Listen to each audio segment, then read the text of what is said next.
How do you know when you've got a hobby or an interest which you can successfully turn into a business? How do you know when you've built up a level of knowledge that other people will pay you for it? That's what we talk about in this episode. I'm Jeremy Klein, and this is Change Work Life.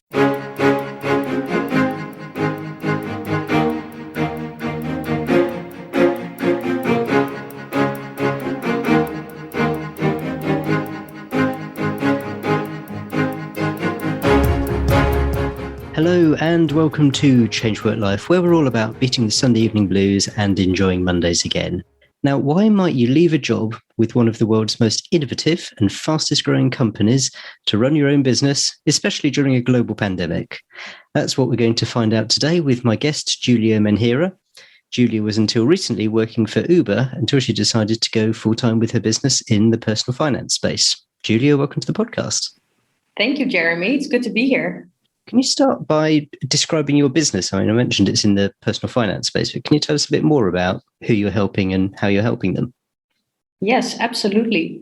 I help successful, mostly professionals, with their personal finances. This is often something that they have neglected or feel like they're lagging behind, whereas actually they're not, because most of us, we don't learn about personal finance in school or from our parents as much as we actually need it. So I teach people how to manage their money better. But now, especially, I focus on teaching others how to get started with investing so that they can also have their money work for them instead of just working for their money. So is this about retirement plans and things like that, generating a passive income for your clients through investing? Exactly. Yes. Cool. So let's talk about your journey to doing this. When did you quit Uber and decide to go full-time on this business? Actually, it was just a few weeks ago. I was on a sabbatical that Uber gives you after you've worked there for 5 years. And I worked as a data analyst in several departments. And I took a month off where I focused on my business. Up until then, I had been focusing on my business in a part-time capacity. So they let me work part-time. So I had more time to also build this business and see where it got me. And it was during that sabbatical that I launched the second round of my Investing Basics Bootcamp. And it was so successful that I thought I have two choices. Either I'm going to keep it at this level, which is already great, or I'm going to grow this business and scale it from now on, in which case the two, having a job and a business on the side, won't work together anymore. So that's when I made the tough decision to say goodbye to Uber and pursue my business full time. And even though it is so exciting to work on my business full time, it was also hard to say goodbye to Uber because it had brought me so much, so many friends, so many learnings, that it was hard to say goodbye, but it was for something exciting and something new. And yeah, I can only say how grateful I am with the opportunity they gave me to do this. How did you come to be doing data analysis and how did you come to be doing that at Uber? That's a good question. So I finished my research master's degree in economics, and that basically prepares you for doing a PhD. And I learned during that research master that a PhD was not for me because I really like seeing the impact of my work. And it felt like the papers I wrote, only my professors would read them. And if you're lucky, two other people, and that's it. So I decided I wanted to pursue another career. It had to do something with numbers, but for the rest, I didn't really know. So I worked at the Dutch national government as a policy officer in the financial departments. And that's where I learned that I actually missed the analytics part. So budgeting was more about politics and certain budget cycles that you go through every year in the government. And even though you have a big societal impact, I felt I couldn't contribute as much and I was missing the true hardcore numbers analytics parts in my job. So I tried to find an analytics job in the Dutch government, but that was hard. There were not many opportunities. And at that point, I decided to look elsewhere. And the only company that was really, really interesting to me was Uber. And I was lucky enough for them to say, yes, Julia, come to Uber and be a data analyst with us. So I did that. And I said, again, goodbye to the Dutch government. And I went to Uber. And yeah, I never regretted it. What was it about Uber that attracted you? The people, the fast pace, and to me, it was like a candy store full of data. At the Dutch government, rightly, they're very careful with what kind of data you analyze and what you don't. And at Uber, they're also careful, but the whole company is built around analytics, and analytics really fuels a lot of insights on which a lot of action is taken. And that's what really attracted me. And I was surprised to learn that they actually had their EMEA headquarters here in Amsterdam, where I live. So I just jumped at the opportunity and got even more excited about the company and the kind of work that I would be doing during the interview process, which is really a tough process, I have to say. So at some point, people told me, like, why are you even trying this? And I was like, but it's so exciting. And yeah, I was very happy that they wanted to have me. And in this context, what is data analysis? You hear people talk about being analysts and that kind of thing. I mean, sort of in a nutshell, what is it?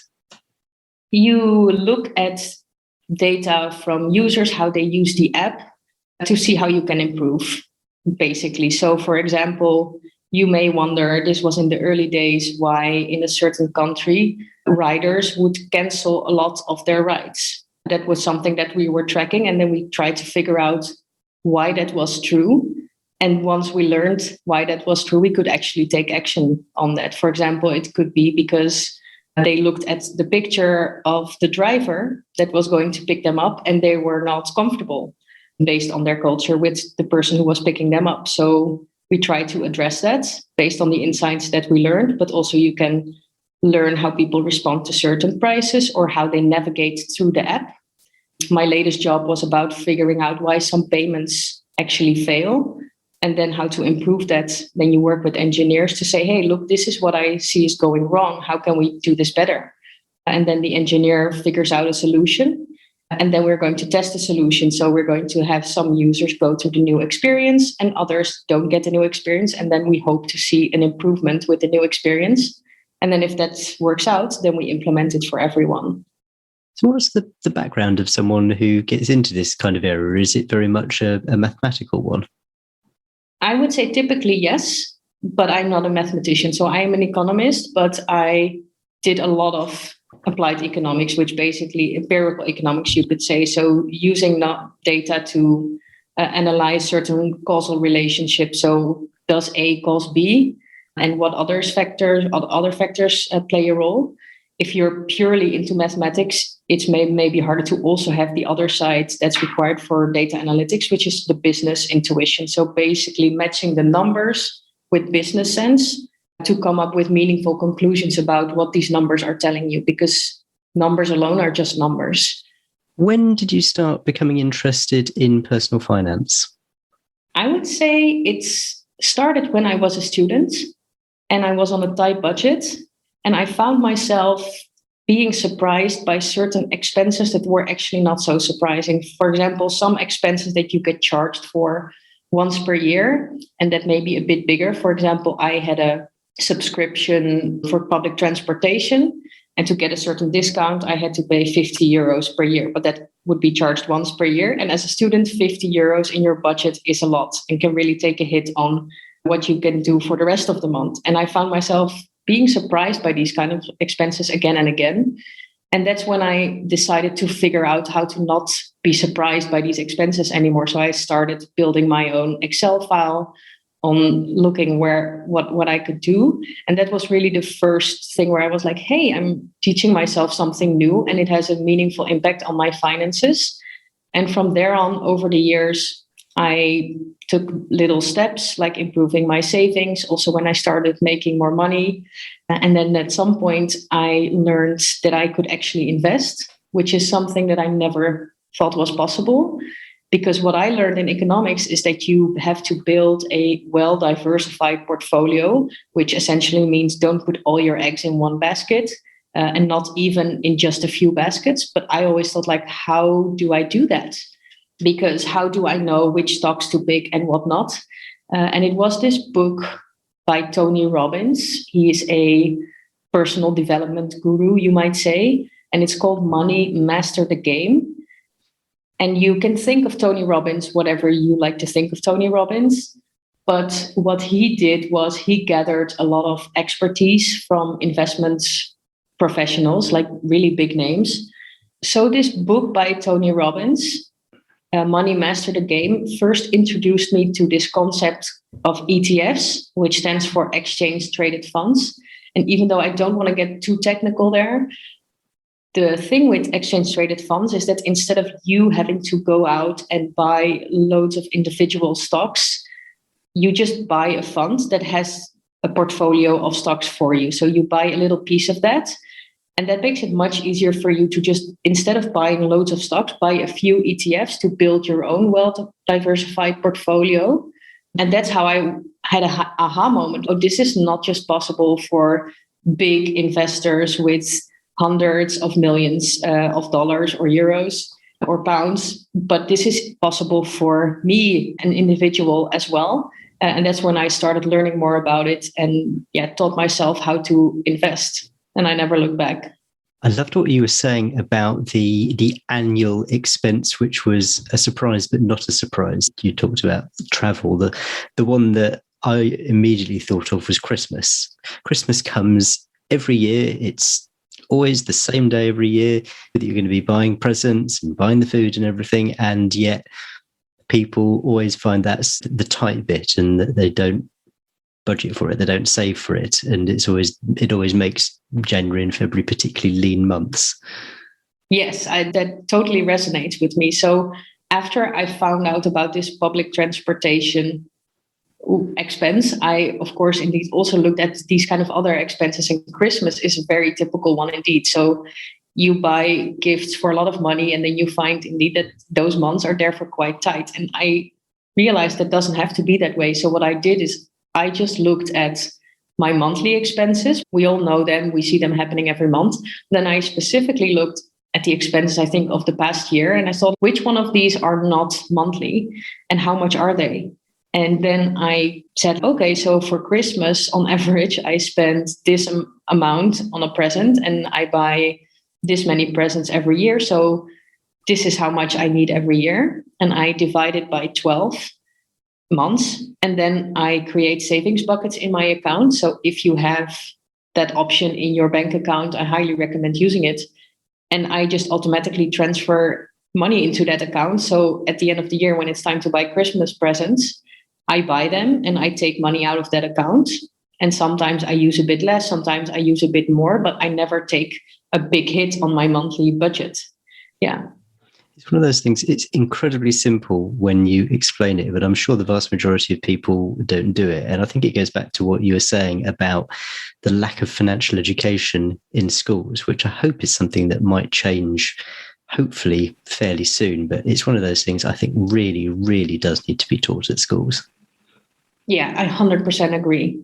I think because, as you said, like many people don't do it. And I didn't do it until I figured out how to do it and that it was even an option to do these kind of tricks. But indeed, you don't get it in school. And because probably your parents also didn't get it in school, they can only teach you as much as they know. So it's up to us to educate ourselves, which is a bit unfortunate. But yeah, that's why I have my business, because I do want to spread the message that you don't have to just go with the flow and see wherever life takes you financially. There's actually things that you can implement that are not that complicated, but you just have to hear about them. And that can make a huge impact on your finances and ultimately your life, because money is everywhere in our life, whether we like it or not. When did you start wanting to help other people with this? I would say it was about 3 years ago. I just discovered this concept of investing through ETFs. And I also realized how much money you can actually make from investing, even if you don't try to beat the market, because that's not my approach. Is not that I try to pick whatever's hot or try to time the market or anything. I just realized if you have a decent annual return, that the concept of compound interest, like interest on interest, really blows up your results. And when I figured that out, together with the insight that I could actually start investing myself through ETFs, I built myself a tool because I love playing around in Excel. I would say it's one of my hobbies that I made a career out of. But I was on a train to my sister in Berlin, and I created that tool to actually show her the power of compound interest to motivate her to also start saving with me and investing together. She wasn't very hot for it at the moment, but that was the moment where I realized like, oh, I have some knowledge that I really want to share, but not everyone in my family or my friends are directly interested in that. Often they find it also a bit confrontational. So why not make a business out of it where I can actually teach those who do want to learn about it? And by having this personal finance business, I also write about it on a blog and in the newsletter. That way, it is not that confrontational. People can drop in and drop out and hear nuggets here and there that might inspire them to think like, oh, maybe I could actually make a bit more out of my money than I do today. And I hope that motivates them to start learning and figuring things out a bit more for themselves. Why do you think it was important that you passed all this stuff on? When you mentioned how your family weren't necessarily that keen to hear about this, but why did you want to go out and start telling other people? I would say because I saw what kind of freedom, financial mastery, if you would call it like that, could bring to people. So I felt, hey, I didn't learn this in school. Hey, I didn't learn as much as what I know today from other people, but I do want people to know, because the better they are managing their finances, the more freedom they can buy for themselves. And that's ultimately why I'm interested in money. I don't want to get rich for the sake of being rich, but if you have financial freedom, or at least a good degree of financial independence, you have more options. And look at me, for example, where I was able at Uber to pursue this business part-time even before it started making money. I could take a pay cut to go work part-time because I managed my finances well. And if I wouldn't have been able to do that, I wouldn't be having this business that I now enjoy so much. So it is the kind of freedom that money buys. And that's why I want to inspire others to get better with their finances as well, so that they also have a bit more freedom in life to choose the path that they really want to choose. Because often people have the feeling that there's not a lot of choice and they just have to go with the flow, because you just have to, have an income next month and you don't have the freedom to go on a bit less. And if you create a little bit more financial freedom, you create more choices for yourself. And we have one life, so we want to make the most of it. What was your starting point when you decided that you wanted to spread the word? I started writing a blog and a newsletter. That's the very first thing I did. I also knew that just one-on-one coaching was not going to be enough if I wanted to reach many people, because I do want to reach many people with this message. So early on, I thought I really also want to teach online courses. And one of the reasons was that I had been teaching at Uber as well, but that was more technical analytics stuff. I really enjoyed that. So I thought that is the perfect combination where I can apply my passion for teaching others, and then specifically teaching others about personal finance.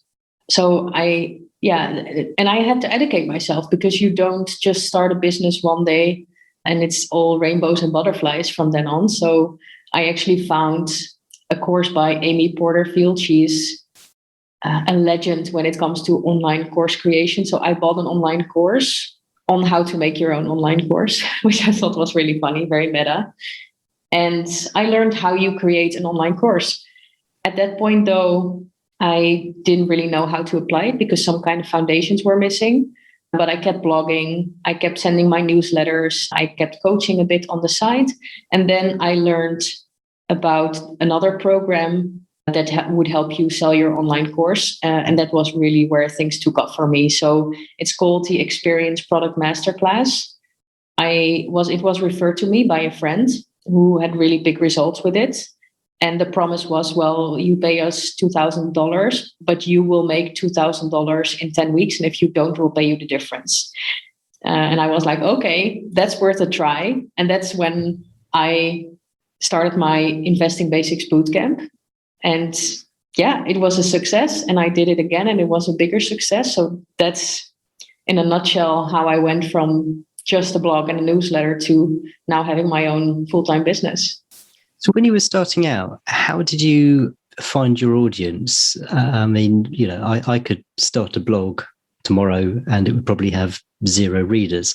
I could start a newsletter and it would have 0 subscribers. So how did you get those first few people reading your blog and signing up to your newsletter? It was a mix of two things, I would say. In my first course that I took, they taught you how to do online advertising, where you make a free resource and people can give their email address to get access to that resource. And then they subscribe to your newsletter. So I did that. I spent, to be honest, a lot of money on it on Facebook. So on Facebook, I was advertising. So I got a lot of subscribers there. And on the other hand, I got other subscribers via posting on Facebook and Instagram. So more organic, as you would say, or people from my network. So that's how it grew. And I got a lot of subscribers, I think close to 2,000 at some point. But what I learned was that most of these people who subscribed, thanks to my advertising, were not per se the audience I was looking for. So I would find that they would often not read my emails, etc. So there was an expensive lesson, but a good one, that it really matters that you go out and find the audience that really fits you and who really needs to hear your message. So right now I don't do online advertising anymore. I actually heavily rely on LinkedIn. So I have a big network of connections. And it is a really powerful platform, especially for this space that I'm in, but I think for many online businesses as well, because it's much easier to reach people through LinkedIn, I would say, than, for example, on Instagram. Like the algorithm on LinkedIn is much more in your favor than Instagram, because Instagram is just much more crowded than LinkedIn is right now, if that answers your question. So you mentioned you took a decision to go part-time and do 1 day a week. What led you to that? And how did you approach Uber about this? Great question. I realized when I started my blog that it was not feasible for me to have that business, however small it was back then, and have a full-time job at Uber and also have a private life. So something had to give, and I didn't want my private life to suffer too much. So the only option I saw was to either I go part-time and do my business 1 day per week, or I quit now and go all in on my business from the get-go. I'm pretty risk averse, so I did not do that. I first wanted to also figure out, like, how much do I like this? Do I enjoy doing this? And financially, it's a huge risk if you have no validation other than just thinking people need to hear this. So that's when I decided I want to go part-time. I asked my manager. I was really nervous about it because it's not very common at Uber that people work part-time. And as Uber's growing bigger, they have more and more of these policies that do allow you to do that. But it's a different, like, actually having people do it is another story. It's an American company. In the Netherlands, working part-time is super common. In the US, not so much. But fortunately, my manager was super open to it. And actually, just when he said, yes, it's okay, I got offered a position in a different department. So I had to have that conversation again. So I went through the application process. And at the end, when we discussed, do you really want to work here? We would love to have you. I said, yes, I would love to. But it's really important for me that I have 1 day per week to work on my business part-time. Is that okay? And my manager was so welcoming that he was like, this is amazing. And we love to have entrepreneurial minds here at Uber. If anything, we would like to support that. So by all means, go do that. Of course, I had to take a pay cut, but it wasn't so severe. And as I mentioned, I was able to handle that financially. So yeah, that was really awesome that they enabled that and supported me in that way. And that was also how I left. So I told my manager, I was nervous to tell him that I was going to pursue my business full time. But he was like, no, we're super proud that we have had the opportunity to be part of this journey for you and that we've enabled this. So congratulations, we'll miss you, but you go do your thing. So I thought that was really beautiful. What was it that led you to the decision to go full time with this? Was it that even a day a week itself just was not enough, or was it another reason? It was multiple things. So I found In the beginning, it was enough, but I had just given birth to a baby girl in March, just before the lockdown hit. And it was really hard to combine being a new mother with a demanding career at Uber that, even though it was still part-time, it's pretty demanding. And then also having a business that was growing. So my business started taking off with my first Investing Basics bootcamp. But then when I had the second Investing Basics bootcamp, which I launched during my sabbatical, it was such a success that I thought like, I cannot grow this business further without compromising also the attention that my job at Uber needs. So something had to give. And I thought then it's going to be Uber, because I do want to give my business a real shot and see how I like it if I go full time. And that's when I made that decision. But of course, it was ultimately my goal to go full time. So it was not like a huge surprise. But the moment it's never the right moment, and it's always the right moment. So this was the moment for me, really. Yeah. What are your plans for the business? What do you want it to look like? You've mentioned how you've done a couple of boot camps, and the second one being more successful than the first one. Where's the vision? What's the picture? Yeah, I want to scale the bootcamp further. So I want to keep teaching people how to invest. So I launch it every couple of months for the coming year, at least to grow it, perfect it, make it better. But I also want to keep helping people with different aspects of their personal finances. So I want this to be mainly an online education business, and I will do some coaching on the side, but it will mainly be the Investing Basics Bootcamp and then some other offers also. For example, I'm also hosting a retirement strategy workshop. How can you plan for retirement? Those kind of things that people have on their minds, but have no idea how to go about it. And what is the shape of the business going to do for you? What sort of lifestyle is it intended to support? That's a great question. What I already enjoy a lot right now is that I can make all the decisions. No one is asking me for things. I can build my own strategy and execute on it. Ultimately, I would like to have a team, but a lean team. Like, I don't intend to have a hundreds of millions of dollar business. I would like to have good revenue that supports me and a lean team that also allows me to step away from the business when I want to or when I need to, so that the business can also continue running without me for some time if needed. And is this something which you want to scale to a particular size that you could then sell on, or is this kind of a lifestyle thing which is always intended to be yours, whatever involvement you might have at various points? I would say this will be a lifestyle business. I don't intend to build this to sell it off later. I also see this as a personal brand business. So I also think it's hard to build a company like this the way I do it and then sell it off and then remove yourself from a business that revolves around you. So no, I don't intend to grow it to sell. I do intend to make it lower effort at some point where I can also develop other projects on the side, because I enjoy taking on new projects. So I will want to keep this always, but maybe now it's full time and maybe later it will be part time. That creates some more room for other business projects. The way you've described it so far, it sounds all very easy. You mentioned the mistakes with the Facebook ads and how that didn't really achieve much for you. But what have been, do you think, the 2 or 3 biggest challenges that you've faced as you've started this business and as you've made this transition? I think one of the hardest things for me has been to put myself out there.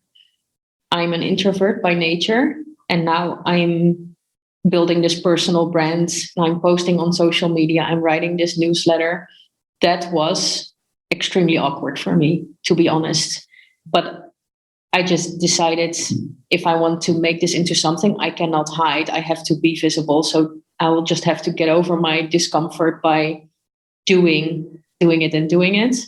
And then it gets less awkward and uncomfortable. And that's how I experience it. It's not that it's not uncomfortable anymore. I still find that a challenge, but it really helps me a lot. So I also see the benefits. If you stay silent, then nothing happens. And now that I put myself out there, I get messages on my social media, how much they appreciate my posts, even if they don't directly buy from me or something. And that's what keeps me going.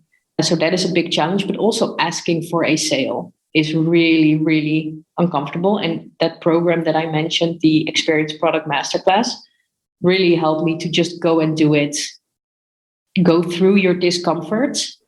And then what happens after the sale is that you actually get to help people. And then you see it may be uncomfortable, and it will be uncomfortable in the future as well. I still find that uncomfortable, but it's less uncomfortable. And you're motivated to do it because you see what's on the other end. You actually get to help people with their finances, and that means a lot. But those are tough challenges. Have you had any fears or doubts along the way that this just might not work? Oh, yes. Up until the moment I launched my first Investing Basics bootcamp, I always thought, yeah, this should work, but will it work? I don't know. And what if it doesn't work? But I thought there was a lot of power in those first few sales, because I thought if there's a few people that want to buy this at this early stage, there will be more and I will be able to sustain myself. So the first few sales actually gave me all the confidence I needed. And yes, with the second round of the bootcamp was almost 4 times as many students as the first one. That definitely gave me a boost that I thought this is really something, but I already believed that from the first round after the first few sales. I think anyone who is starting their business, I think the most important part is to get to those first few sales, get uncomfortable, go do it, put yourself out there, put the offer out there, ask for the sale, however uncomfortable, and see the confidence that comes from just 1 or 2 or 3 or 4 sales. How much do you think your analytics background has helped you with starting the business? I think a lot, but I think it will become even more useful as I grow. What I use it for now, for example, is I analyze my email marketing efforts. I get to see what kind of subject lines people open more and which they open less. I know a lot about marketing analytics, so I know how to think about cost per lead, earnings per lead, those kind of things. And I think for now, up until now, I've been able to get by without putting much attention into that. When you're small, it doesn't matter as much. But as your numbers grow and you have more data to analyze, I think you can really learn a lot from the numbers that you see, so that it gives you guidance on what to focus on, what is going well, what is not going well. I think it's hugely powerful. So I think if you think about your career and taking a non-traditional career path, I think it doesn't matter. I think anything you do in life will help you in your next phase. And that's how I find my analytics experience helps me in this phase as well. Absolutely. It sounds to me like there's possibly another business idea in there, helping online entrepreneurs analyze these sorts of metrics, email opening rates and all that kind of stuff. Have you ever thought about doing that? Yeah, I did actually. I did. And I might do that in the future. But I thought for now, I just want focus. I think focus is super important. If I now am going to split my time between the two, I think it's going to be hard to make either really successful, but it's definitely something that's still inside of me I would love to help other people with as well.